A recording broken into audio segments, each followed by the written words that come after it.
Un ingeniero le dice en tono de burla a un humilde mecánico: «Si arreglas esta máquina, mi sueldo es tuyo». Sin embargo, al final el mecánico lo deja en shock. La mañana comenzó envuelta en una neblina densa que acariciaba los techos oxidados del viejo taller, donde el aire olía a aceite, sudor y años de esfuerzo. La luz tenue del sol apenas lograba filtrarse entre las rendijas de las láminas metálicas, dibujando sombras alargadas en el suelo. Martín, un hombre de rostro curtido por el trabajo y manos firmes como la tierra, llegaba temprano como cada día. Vestía su overol azul lleno de manchas de grasa y saludaba con una leve inclinación de cabeza a los demás trabajadores. No hablaba mucho, pero cuando lo hacía, su voz transmitía respeto. La rutina en el taller era casi sagrada: preparar las herramientas, revisar motores, recibir máquinas maltratadas por el tiempo. A pesar de las condiciones precarias, Martín trabajaba con una precisión casi quirúrgica. Aquella mañana, sin embargo, un murmullo inusual recorría el ambiente. El jefe había anunciado la llegada de una máquina imposible de reparar. Todos miraban hacia la entrada. Nadie imaginaba que ese día todo cambiaría.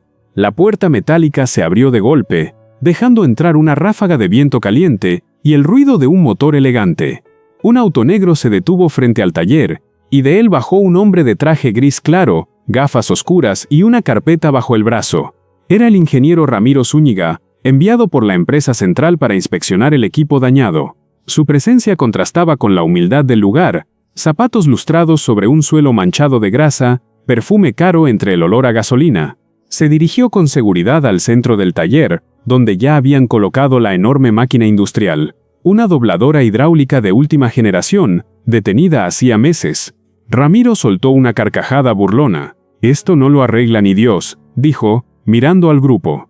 Sus palabras hirieron como agujas. Los trabajadores bajaron la mirada, incómodos. Todos, menos Martín, que seguía observando la máquina como si le hablara. La tarde avanzaba con un calor pegajoso que se colaba por cada rincón del taller. El ingeniero caminaba alrededor de la máquina, tomando notas mientras soltaba comentarios despectivos. «Miren esto. Un desastre. Oxidada. Sin calibración. ¿Quién fue el genio que intentó abrirla?». Nadie respondió. El ambiente se tensaba. Entonces Ramiro se volvió hacia Martín, que seguía en silencio, agachado junto a la base de la máquina. «Tú eres el mecánico estrella que tanto me mencionaron. Si la arreglas, te doy mi sueldo», dijo entre risas, cruzado de brazos. Todos soltaron una risa nerviosa, pero Martín no se inmutó. Se puso de pie, limpió sus manos en un trapo sucio, y con la mirada fija en la máquina respondió: «Trato hecho».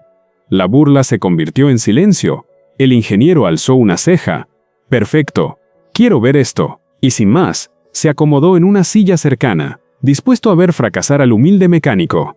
La noche cayó sin pedir permiso, y el taller se iluminó con los tubos fluorescentes colgando del techo.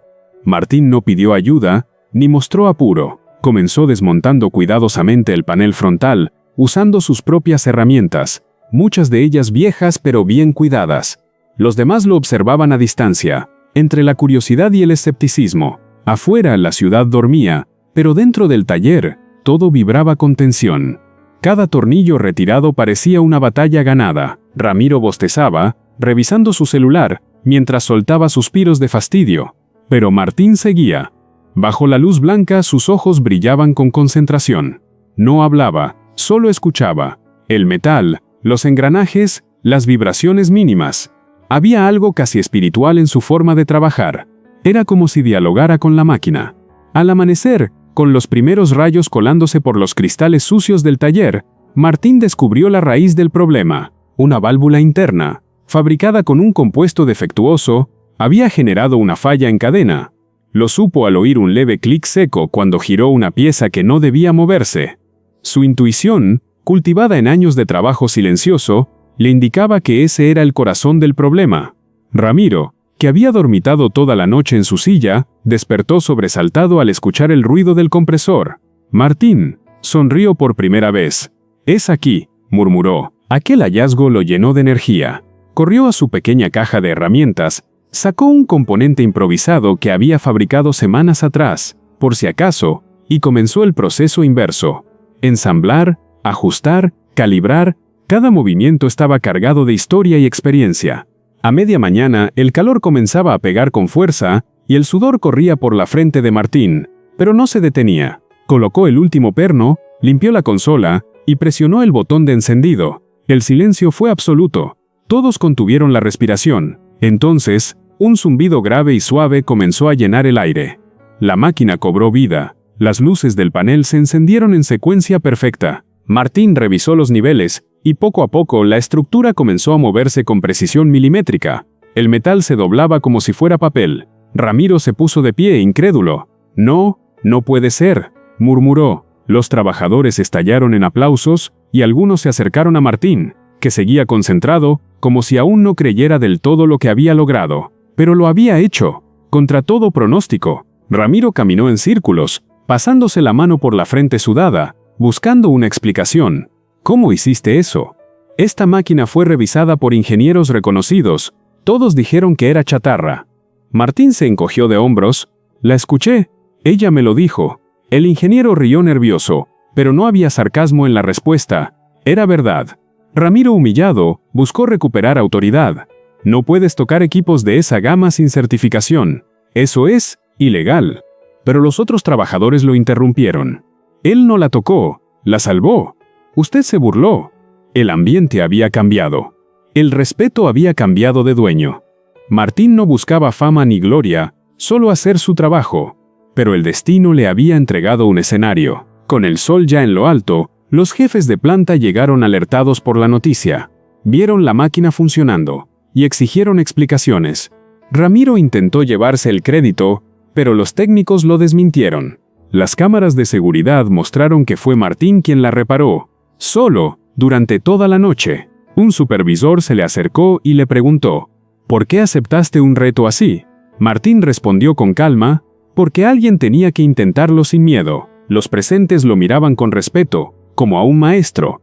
La empresa decidió darle un bono, pero más importante, le ofrecieron dirigir el área de mantenimiento. Ramiro, derrotado, se retiró sin decir palabra. Martín, en cambio, volvió a su banco, limpió sus herramientas y suspiró. Días después el taller había cambiado. Había más silencio, más orden, más aprendizaje.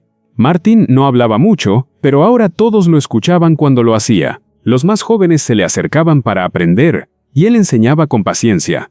No pedía títulos, pedía atención. «Escuchar la máquina antes que el ego», decía. La máquina reparada funcionaba mejor que nunca, y los ingenieros de la sede central comenzaron a enviar consultas a él. Una cámara documental visitó el lugar para contar su historia. Pero Martín, incómodo, pidió que no lo enfocaran mucho. Solo graba el trabajo. Su humildad era el verdadero motor de su grandeza. Una tarde, mientras el cielo se tornaba anaranjado sobre los techos del taller, Ramiro volvió. Esta vez sin traje, sin carpeta, sin arrogancia. Se acercó a Martín con mirada sincera. «Vengo a darte lo que prometí». Le extendió un sobre. Martín lo miró, luego lo rechazó con un gesto. «Ya me pagaste. Me diste la oportunidad de demostrar quién soy». Ramiro bajó la cabeza. «Me enseñaste más que cualquier manual», dijo antes de retirarse. Fue un acto breve pero sincero. Martín volvió a su banco y alzó la mirada al cielo teñido de rojo, como quien sabe que lo importante ya fue hecho. Con el tiempo, el taller se transformó en un centro de formación para jóvenes mecánicos. Martín lideraba, pero no desde la oficina, sino desde el suelo, junto a los motores. El taller tenía otra energía, más luz, más esperanza. El respeto se había convertido en cultura. Martín había probado que la sabiduría no siempre tiene un diploma y que la humildad no es debilidad. Cuando le preguntaban por su hazaña, él solo decía: «Fue un buen día de trabajo». Pero en realidad, había sido mucho más. Fue el día en que el talento silencioso venció la soberbia con hechos. Una noche, al cerrar el taller, Martín se quedó solo un momento, observando la máquina que una vez fue declarada muerta. La acarició con respeto, como si agradeciera la lección. Afuera, la ciudad seguía su curso, pero dentro de esas paredes de metal y esfuerzo, algo había cambiado para siempre. El silencio del taller no era vacío, era paz. Encendió la radio antigua, sonó una canción suave, y se sentó en su banco mientras la luna brillaba sobre sus herramientas limpias. Había hecho historia, sin buscarlo, y en su corazón, sabía que lo haría otra vez, si era necesario, porque cuando uno ama lo que hace, el milagro ocurre en cada tornillo. En un mundo donde muchos juzgan por apariencias, donde los títulos se confunden con sabiduría, Martín nos recordó algo esencial: el valor de escuchar, de observar, de actuar con humildad. No necesitó gritar, ni humillar, ni vengarse. Solo hizo lo que mejor sabía hacer: construir, reparar, servir. A veces, el mayor acto de grandeza es simplemente cumplir con excelencia lo que parece imposible. Porque cuando la soberbia se burla, el talento humilde responde con resultados. Y eso, no hay ingeniero que lo pueda negar.